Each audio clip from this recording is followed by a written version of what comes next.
क्या आपने कभी ये सोचा है कि अगर भगवान ने पहले से ही तय कर दिया है कि मेरी जिंदगी में क्या होगा, तो फिर मैं मेहनत क्यों करूं?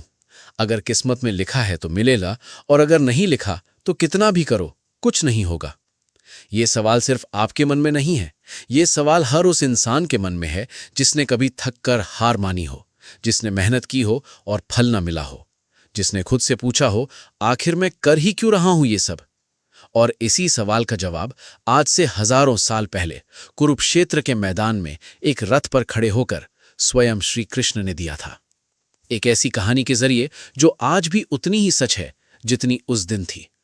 रुकिए मत, ये कहानी सुनिए, क्योंकि ये कहानी किसी और की नहीं, ये आपकी अपनी कहानी है। कुरुक्षेत्र का मैदान था। लाखों योद्धा आमने सामने खड़े थे। धरती कांप रही थी। हवा में तलवारों की खनक थी। और उस भीड़ के बीच एक रथ पर बैठा था अर्जुन, महाभारत का सबसे बड़ा धनुर्धर। लेकिन उसके हाथ कांप रहे थे। उसका गांडीव धनुष नीचे गिर गया था। उसकी आंखों में आंसू थे।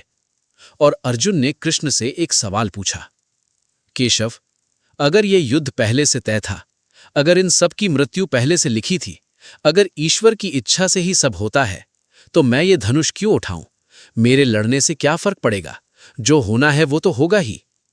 ये सवाल सुनकर श्री कृष्ण मुस्कुराए, वो मुस्कान जिसमें सृष्टि का सारा ज्ञान समाया हुआ था। उन्होंने कहा, अर्जुन रुको, पहले एक कहानी सुनो। बहुत पुराने समय की बात है। एक छोटे से गांव में एक किसान रहता था। उसका नाम था रामदास। गरीब था लेकिन मेहनती था। उसके पास थोड़ी सी जमीन थी और उस जमीन पर उसकी पूरी उम्मीद टिकी थी। एक रात रामदास को सपना आया। सपने में एक दिव्य ज्योति आई और बोली, रामदास, कल सुबह तेरे खेत में सोना गड़ा है, ये तेरी किस्मत में लिखा है। रामदास की आंखें खुल गई, दिल धड़क रहा था। उसने सोचा, अगर किस्मत में लिखा है तो मिलेगा ही, मुझे कुछ करने की जरूरत नहीं। सुबह हुई, वो बिस्तर पर लेटा रहा। उसने सोचा, किस्मत में है तो खुद चलकर आएगा। दोपहर हुई, वो छत पर बैठ गया। सोचता रहा, भगवान ने कहा है तो होगा। शाम हुई, वो दरवाजे पर बैठ गया। इंतजार करता रहा। रात हो गई, कुछ नहीं हुआ। अगली सुबह उसका पड़ोसी नरेश, जो उसी के बगल का खेत जोतता था, दौड़ता हुआ आया। उसके चेहरे पर खुशी थी। उसने कहा, रामदास भाई, कल मैं तेरे खेत के पास वाली जमीन खोद रहा था। हल से एक घड़ा निकला, उसमें सोने के सिक्के भरे थे। रामदास के पैरों तले जमीन खिसक गई। वो सोना उसके खेत के बगल में था, किस्मत में लिखा था। लेकिन वो उठा नहीं, उसने खोदा नहीं, उसने कर्म नहीं किया। कृष्ण ने अर्जुन की आंखों में देखा और बोले, अर्जुन, ईश्वर ने सोना जरूर लिखा था रामदास की किस्मत में, लेकिन ईश्वर ने यह नहीं लिखा था कि रामदास बिना हाथ हिलाए वो सोना पाएगा। भाग्य वो बीज है जो ईश्वर बोता है, लेकिन कर्म वो पानी है जो तुम देते हो। बिना पानी के बीज अंकुरित नहीं होता, चाहे वो बीज कितना भी अच्छा क्यों ना हो। अर्जुन की आंखें भर आईं।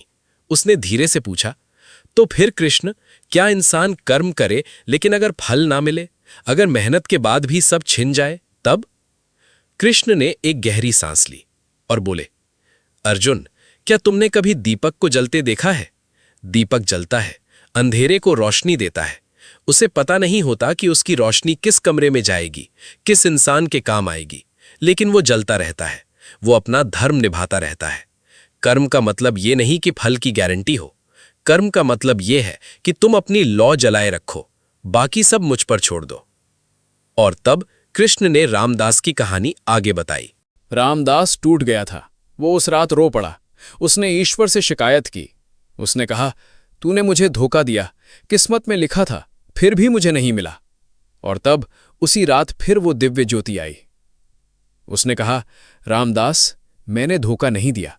मैंने तेरी किस्मत में सोना लिखा था, लेकिन तू उठा नहीं। तुझे लगा कि किस्मत खुद चलकर आएगी। अर्जुन मेरा, सुन, मैंने हर इंसान की किस्मत में कुछ ना कुछ जरूर लिखा है। किसी की किस्मत में सफलता है, किसी में प्रेम है, किसी में ज्ञान है, लेकिन ये सब तालाब के पानी की तरह है। तालाब भरा हुआ है, लेकिन तुम्हें घड़ा लेकर जाना होगा। घड़ा वो कर्म है जो तुम करते हो। बिना घड़े के तालाब का पानी तुम्हारे काम नहीं आएगा, चाहे तालाब कितना भी बड़ा हो। रामदास की आंखें खुल गईं। उसने अगली सुबह उठकर अपनी पूरी जमीन खोद डाली। थका, टूटा, हाथों में छाले पड़े, लेकिन रुका नहीं। और उस खुदाई में उसे सोना नहीं मिला, मिली उपजाऊ काली मिट्टी। रामदास ने उस मिट्टी में बीज बोए, मेहनत से सींचा, और उस साल उसकी फसल इतनी अच्छी हुई कि पूरा गांव हैरान था। उस फसल से उसे जो धन मिला वो उस सोने से कहीं ज्यादा था। ईश्वर ने उसकी किस्मत में सोना नहीं लिखा था, उसने लिखा था समृद्धि। और समृद्धि का रास्ता उसकी मेहनत से होकर गुजरता था। कृष्ण ने अर्जुन की आंखों में देखा और बोले, पार्थ, ये संसार एक रंगमंच है और हर इंसान को एक भूमिका दी गई है। ईश्वर ने वो भूमिका लिखी है, लेकिन उस भूमिका को जीना वो तुम्हारा काम है। एक अभिनेता अगर मंच पर जाकर बैठ जाए और कहे, नाटक में तो यही लिखा है, तो मैं सिर्फ क्यों बोलूं, तो नाटक कभी पूरा नहीं होगा। तुम्हारी किस्मत वो कागज है जिस पर भूमिका लिखी है, लेकिन तुम्हारा कर्म वो आवाज है जो उस भूमिका को जीवन देती है। अर्जुन की आंखों से आंसू बह रहे थे। उसने कहा, कृष्ण, अब मैं समझा। मैंने सोचा था कि भाग्य और कर्म दो अलग अलग रास्ते हैं, लेकिन असल में ये दोनों एक ही रास्ते के दो पहिए हैं। कृष्ण मुस्कुराए, वो मुस्कान जो सूरज की रोशनी से भी ज्यादा चमकती थी। हाँ अर्जुन, बिना कर्म के भाग्य अधूरा है और बिना भाग्य के कर्म दिशाहीन है। लेकिन जब दोनों साथ चलते हैं तब इंसान वो कर सकता है जो देवता भी नहीं कर सकते।